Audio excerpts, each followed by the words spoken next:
이전과 같은 삶으로 돌아가는 것은 거의 불가능하다. 그러니까 코로나19는 그냥 잠시 왔다 가는 병이라고 생각 안 들고 일종의 문명사적 전환을 우리에게 요구하고 있다. 옛날로 얘기하면은 코페르니쿠스적 전환의 때가 바야흐로 우리에게 온 거다 하는 생각이 들거든요. 하나님이 나를 벌하신 게 아니고 우리가 우리를 벌하는 거예요, 지금 보면. 근데 하나님은 우리에게 뭘 주시냐면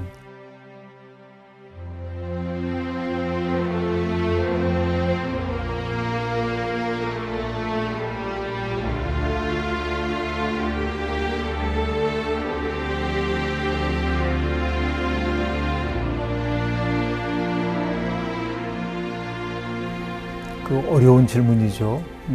어느 누구도 경험해보지 못한 현실이 이렇게 찾아왔는데 이제 몇 달 지나면 괜찮아지겠지 이렇게 생각을 했었는데 의외로 이제 너무 장기화되고 있고, 저는 느낌을 얘기하자면 마침내 올 게 왔다. 무섭지만 그런 생각을 하거든요. 조심스러운 얘기이긴 합니다. 그동안 오랫동안 이제 그 생태학자들이나 신학자들이 기후변화 위기 이야기를 하면서 굉장한 위기가 우리에게 다가오고 있다. 경고의 나팔을 울렸는데 사람들이 누구도 듣지 않았던 거죠. 그런데 이젠 전 세계 모든 사람들이 심각하구나. 이 기후변화 문제가 매우 심각한 상황이 왔구나. 사실은 저는 피부로 위기가 막 오고 있다는 느낌이 있었어요.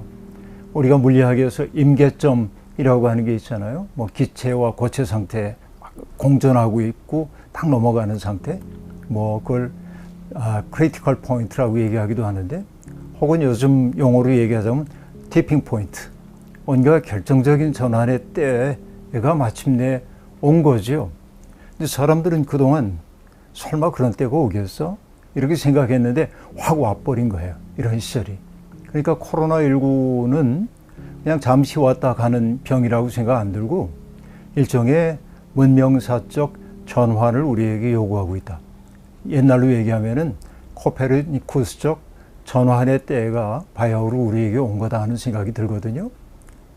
이게 대체 어떻게 왔을까?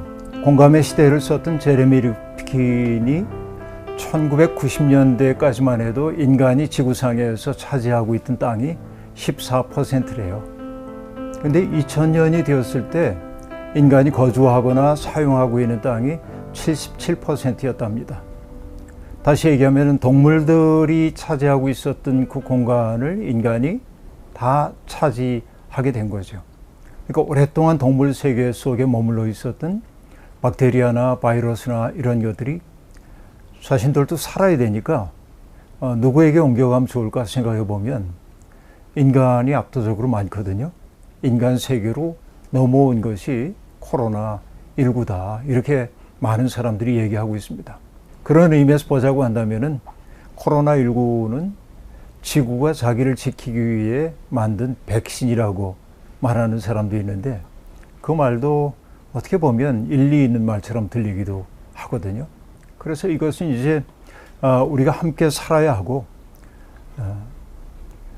무섭죠, 조금. 뉴노멀이다. 앞으로 이제 이 감염병과 더불어 사는 삶을 개발하지 않으면 안 된다 하고 얘기합니다. 굉장히 불편한 삶이 우리에게 오고 있고 이전과 같은 삶으로 돌아가는 것은 거의 불가능하다. 그렇게 말하거든요. 그러니까 과학자들의 경고, 감염병 학자들의 경고를 이제야 사람들이 듣기 시작했다. 인간은 언제나 그래요. 끝까지 가야 돌이키죠. 돌이키지 못하는 게 인간의 버릇이라고 말할 수 있겠는데,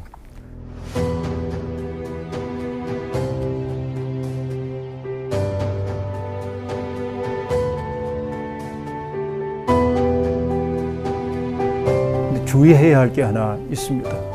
많은 그 종교인들이 이런 일이 벌어질 때마다 설명하고 싶은 욕구가 있어요. 이게 인간에 대한 하나님의 심판이다 이렇게 말하고 싶어 하죠. 인간의 행위가 빚어낸 결과인 것은 맞습니다.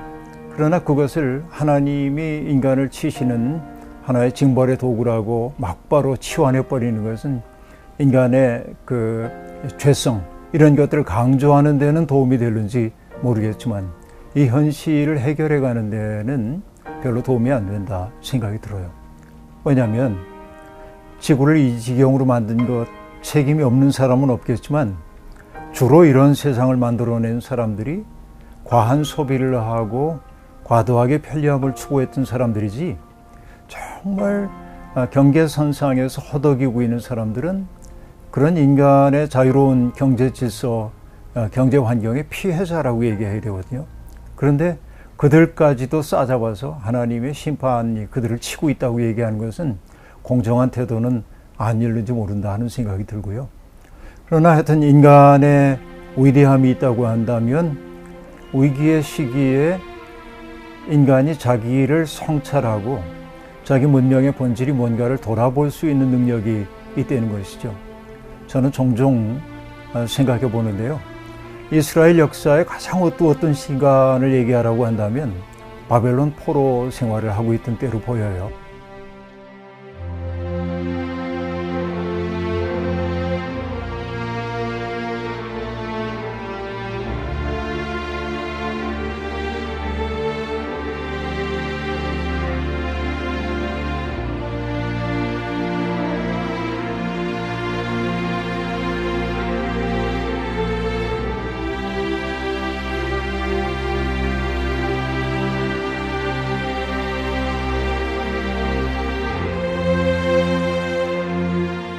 포로로 잡혀가가지고 천대받고 희망도 없는 것처럼 보이고, 그럴 때 내가 생각하기엔 인류 역사의 가장 위대한 노래가 나오거든요.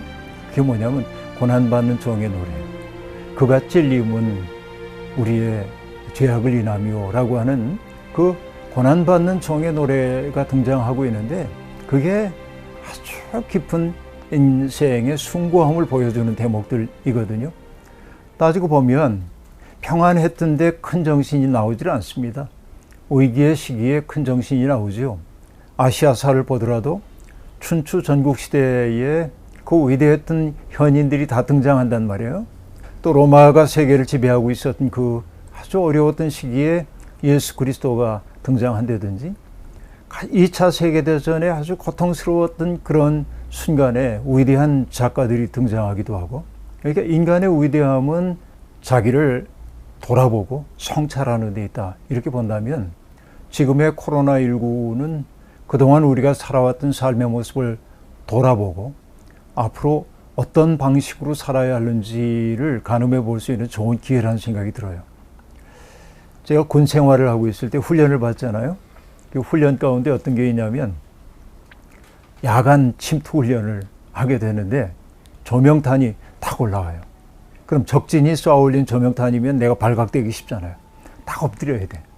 그리고 그 조명탄이 점점 내려오기를 기다리게 되는데, 조명탄의 불빛이 약간 어두워지려고 할 무렵에 뭘 하라고 하냐면 고개를 옆으로 싹 돌려서 내가 앞으로 나아가야 할 방향을 확인하려는 거예요. 난 그때 인생의 지혜를 배웠어요. 때때로 내가 어딘가를 향해 나아가고 있는데 그 길에서 더 이상 전진할 수 없게 돼가지고서 멈춰야 할 때가 있는데, 그 멈춤의 시간이 우리에게 손해처럼 느껴지지만 그 멈춤의 시간을 통하여 나아가야 할 방향을 찾을 수 있다고 한다면 그건 더 좋은 기회일 수도 있겠다 하는 생각이 들거든요. 그래서 코로나19는 그렇게 매우 위태로운 삶을 우리에게 요구하고 있긴 하나, 이제는 정말 전면적인 우리의 삶을 재고할 수 있는 하나의 기회일 수는 있겠다 하는 생각이 듭니다.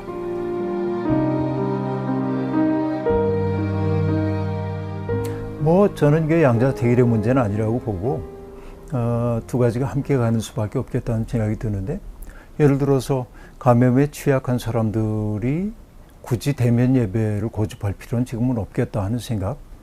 하나님이 너 왜 교회 안 와서 이러실 리는 없거든요. 우리가 믿는 하나님이. 그러니까 우리에게 주어져 있는 삶의 자리가 곧 예배의 자리일 수 있다는 생각을 지금 가질 수 있는 기회이기도 한데, 물론 모이는 교회는 매우 중요합니다. 왜냐하면 우리가 서로 대면하고 또 고통도 함께 나누고 기쁨도 나누고 이런 경험들을 통해서 하나의 지체가 되어가는 과정, 이 과정이 불필요하다고 얘기할 수는 없는 거죠.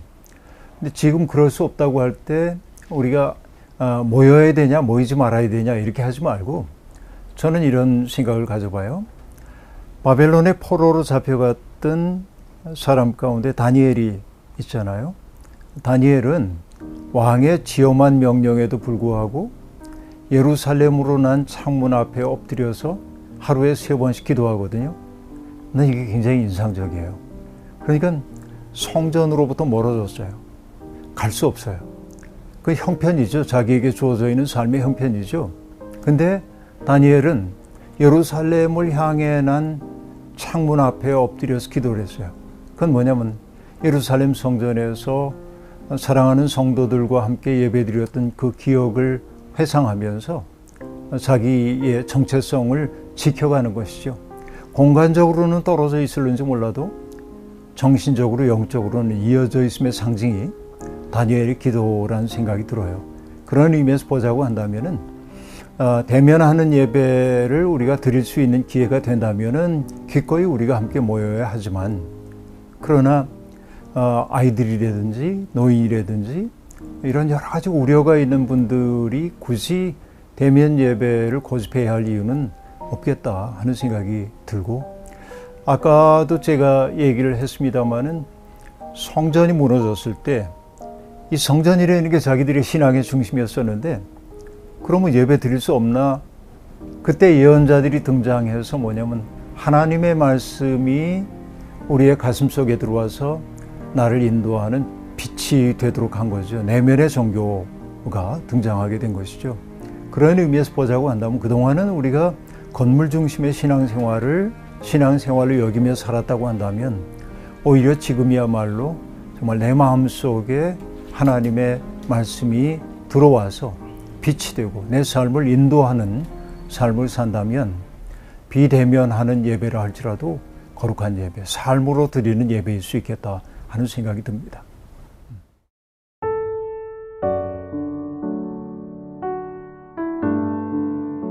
우리가 하나님의 능력을 제한할 필요는 하나도 없지만 그러나 이게 뭐 기도했더니 하늘에서 신선한 바람이 나오고 뭐 이렇게 얘기하는 건 어리석은 얘기이고 하나님이 창조하신 질서 속에서 하나님이 운영하시는 방법들이 있잖아요. 그러니까 이 바이러스라는 게 기도를 통해서 차단한다 이렇게 얘기하는 거는 무지한 얘기일 가능성이 있는 거죠. 그렇다고 하나님의 능력을 의지하지 말라는 얘기는 아니고 그러니까 이런 때일수록 하나님 안에서 우리가 어떻게 사는 게 그분의 마음에 합한 삶일까? 그동안 우리는 하나님을 믿는다고 말하면서도 하나님이 아니라 자기의 욕망을 믿고 살았는지도 몰라요. 그 결과가 오늘의 삶을 빚어냈기 때문에 하나님이 나를 벌하신 게 아니라 우리가 우리를 벌하는 거예요. 지금 보면 내가 자초한 벌을 지금 받고 있다. 근데 하나님은 우리에게 뭘 주시냐면 이 상황을 극복할 수 있는 능력을 주시는 거죠. 내 삶을 돌아보고 그동안 내 삶이 방만했구나. 우리 문명이 너무 무신론적 삶을 지향했구나 하는 것을 일깨워 주죠. 그 깨달음을 주시는 분이 하나님이고 바로 그게 주님이 우리에게 주신 은혜라고 저는 생각합니다.